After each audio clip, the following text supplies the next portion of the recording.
Imagine you're working on a project and everything is fine until you hand it over to your teammate. The code, the exact same code which you have been running on your local system, now there are a lot of issues. Error starts popping up, dependencies don't match, environment differ, and suddenly your perfect project is now a nightmare to set up. Sounds familiar? Or what about scaling? You're finally launching, but your app behaves very differently in production than it did on local. Developers have been struggling with these issues for years, but what if I told you there was a way to solve all of this? That's where a Docker comes in. Now, the question arises, what is a Docker? Docker is essentially a tool for creating, managing, and running containers. And you ask, what are containers? Think of them as a lightweight standalone environment that run the exact setup your application needs. No more works on my machine issues. When you use Docker, your code, libraries, dependencies, everything needed to be run in an app is bundled together in one portable container. Now, but why Docker? Why would go through all of this setup? The answer is very simple: consistency and scaling. Docker lets you replicate your exact development environment in staging, be it production or be it local or even be it anywhere else. And here's the kicker: since each app runs in its own container, you are avoiding too many messy conflicts between different projects and services. Plus, deploying with Docker is a breeze. You can deploy it on any platform that supports Docker, whether it's your personal laptop or high-end cloud servers. Example being, you can deploy it on Google Cloud Platform, you can deploy it on Azure, you can deploy it on DigitalOcean. You can deploy it on anywhere without worrying if your app is gonna break once it's in the production. Let's get hands-on. The best way to learn Docker is by doing. So let's start by running a very simple and Docker image. But before that, let's start by installing Docker. To install Docker, we come down to docker.com. At that, we can just click on the download Docker button and select the installation file depending upon your operating system. Once Docker is done, you have Docker desktop.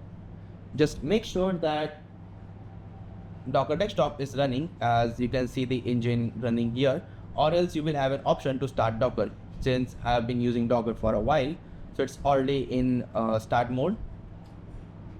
Then to confirm if Docker is running properly, we can go down and go with Docker version to check our Docker version if everything is up and set up properly. Let's run our first Docker image.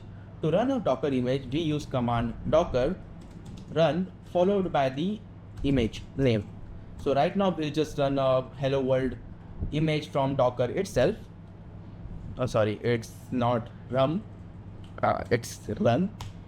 So as you can see, it first tries to find the image locally. If it's not there, it downloads the image and then it runs it. We can see hello from Docker, and this just makes sure that everything is running properly. We can also run a Docker, basically any other container, into an interactive mode. So for an example, here one of the command which is mentioned, we'll just run that and just a quick intro. So we have a Docker command with run -it means it should run in an interactive mode on an Ubuntu, and bash command. So when we click enter, it will first try to find Ubuntu itself, which I don't have locally installed. It will take some time to install, and then there is some other issue. Oh yeah, it's bash. As soon as you can see, now we are in Ubuntu with bash. We can check uname -a to see. Okay, so it's running on WSL2. Let's just ignore that. This is, by the way, it's an Ubuntu, and we can just exit out of it. Yep, that's it. So now let's start by understanding what a Docker file is. So what exactly is a Docker file? Docker file is nothing but a specific file that has a recipe of running or how the particular project should run. This file is where all the magic begins. It's essentially a blueprint for your container. In it, we define the OS that we want to run, which is here right now we are using Node. So basically the node is again based on Alpine image. So we will not go into much detail that right away, but just to give a basic understanding, Alpine is the minified or very compressed version of Linux, a base Linux. It doesn't have any kind of dependencies in it. It's very different. On top of that, for now, this Dockerfile is for a Node project, or you can also say it's for React project or any kind of JavaScript project. So we have Node 22. We are running this particular project in Node 22, and Alpine image, which is a very small version of a Linux. Then we have to set up a work dir. Basically, in a work dir is where all our files will be staying, and this work dir should always be at root, so we have to always add /app. It can also be /src if you prefer that, but for conviction I prefer app. Then we copy all the required files. We are copying package.json, while if we are working with Python we would be copying the requirements.txt file, or maybe if we are working with some other programming language or other program, we have to copy their specific package.json equivalent files. So then we run npm install, the stage where we install all the dependencies, and then finally we copy whatever that is inside of this src or in the root folder. We copy directly that to app. And once we are copied done, we have to expose our port 3000. Since it's a React app which is running on port 3000, unfortunately, or I would say fortunately, the Docker doesn't allow direct access to Dockerfile from outside. So we have to let the Docker know that we need to run this particular file or this particular program, and on this particular port that needs to be mapped out of the container itself. And then finally we have the cmd or command, which is the entry point of our app. So with when the Docker is done building, it will run npm start. So let's start by building a Docker file first. Let me just clear this. So to build a Docker file, we run command docker build -t to add a tag. So for now I'll add it name is as React Docker, and then the path of Docker file, which is in this same directory. Once I click enter, it will start building Docker. So if you see in this, it starts looking at the particular definition. It starts by downloading the Node 22 Alpine image, and since I already had Alpine image, so it doesn't have to download it again, or else it would download it again, and it's done only once. Then we have app.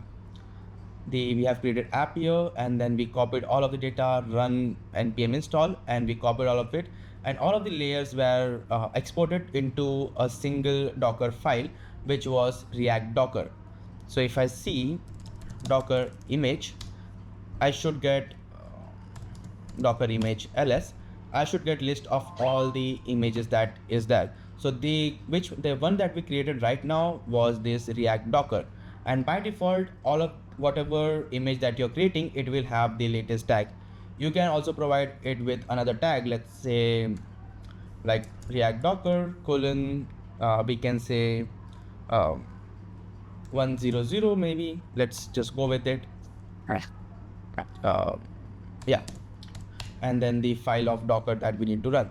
So if we check Docker image ls, we can see that we now also have React Docker with 100 tag, and we have React Docker with latest tag. Usually the latest is the one which we are going to run. Now since we have already build this Docker image, we can directly run this Docker image. We can use docker run, again not run, and the name of the Docker image, which is React Docker, and then we also provide tag which can be 100 to run the 100 image. So if you see, we started the React script started, and we have React running successfully. So if I go to localhost 3000 here, and okay, so unfortunately it doesn't work. why it doesn't work. We have already exposed our port 3000, but it's still not here. So it happens so that when you run a Docker, it runs on a port that you have provided and you have exposed, but the our localhost or the outer world doesn't know that on port 3000 is being mapped to that particular Docker's port. So we have to map the current port with the Docker port itself. So we have to go with Docker run -p for port. We provide the port for the external system and the port of the Docker. So basically we are mapping port from the Docker to the port of the external system, which is 3000, and then we provide them with the name of our image. So it's React Docker, sorry, it's not React Docker, and we run this. Everything seems similar, there's nothing new, but if I refresh this now, I should have this Docker image up and running. So, and there you have it, Docker in 10 minutes. We have covered what Docker is, why it's valuable, how to run a base image, the basics of Dockerfile, and how to containerize a React app. Docker makes it simpler to manage, deploy, and scale your applications without worrying about the messy setup issues. So if you're tired of inconsistent environment and want to take control of your own deployments, Docker must be the tool for you. There is also a scenario where it may not be very useful for you, but it's really good to have an understanding of what Docker is and how it works. If you find this video very helpful, don't forget to like and subscribe. We have more bite-sized videos coming up. And if you have any other questions, do drop them down below in the comments. And thanks for watching and happy coding.